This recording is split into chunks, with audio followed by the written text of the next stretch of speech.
নিশ্চুপ রাত, চাঁদের আলো ছড়িয়ে পড়েছে চারপাশে। গ্রামের শেষ প্রান্তে একটি পুরনো বাড়ি ছিল যেখানে কেউ বসবাস করত না। লোকমুখে শোনা যেত রাতের আধারে সেখানে অদ্ভুত শব্দ শোনা যায়। একদিন সাহসী যুবক রাহুল ঠিক করল সে সেই বাড়িতে রাত কাটাবে। বাড়ির প্রবেশদ্বারটি খোলার সাথে সাথেই একটি ঠান্ডা বাতাস তার শরীরে ছুঁয়ে গেল। ভিতরে প্রবেশ করে সে লক্ষ্য করল দেয়ালে পুরনো ছবিগুলো ঝুলছে, যা যেন তার দিকে তাকিয়ে আছে। রাত বাড়তেই অদ্ভুত আওয়াজ শুরু হল। শব্দটা ছিল মৃদু কিন্তু একটানা। রাহুল কৌতূহলী হয়ে নিচের তলায় গেল। সেখানে একটি পুরনো দন ছিল যা তার প্রতিফলন দেখাতে অক্ষম ছিল। হঠাৎ সে অনুভব করল কেউ তার পেছনে দাঁড়িয়ে আছে। ঘুরে তাকাতেই দেখল একটি সাদা পোশাক পরা নারী তার দিকে তাকিয়ে আছে। নারীটির মুখে কোনো আবেগ নেই, শুধুই খালি দৃষ্টি।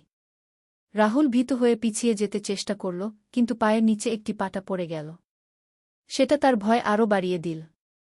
যেও না, নারীর কণ্ঠে একটি মৃদু গলা শোনা গেল। রাহুল পেছনে ফিরে দৌড়ে বের হতে চাইল, কিন্তু দরজা বন্ধ হয়ে গেছে। সে যেন এক দুঃস্বপ্নে আটকে পড়েছে।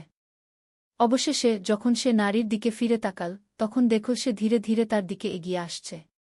রাহুল চিৎকার করতে চেষ্টা করলেও কণ্ঠস্বর যেন স্তব্ধ হয়ে গেছে।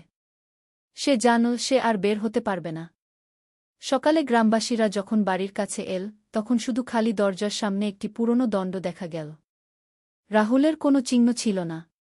সেই রাতের পর বাড়িটি আরও একবার নির্জন হয়ে গেল, কিন্তু রাতের আধারে আবারও সেই নারীর মুখটি শুনতে পাওয়া গেল।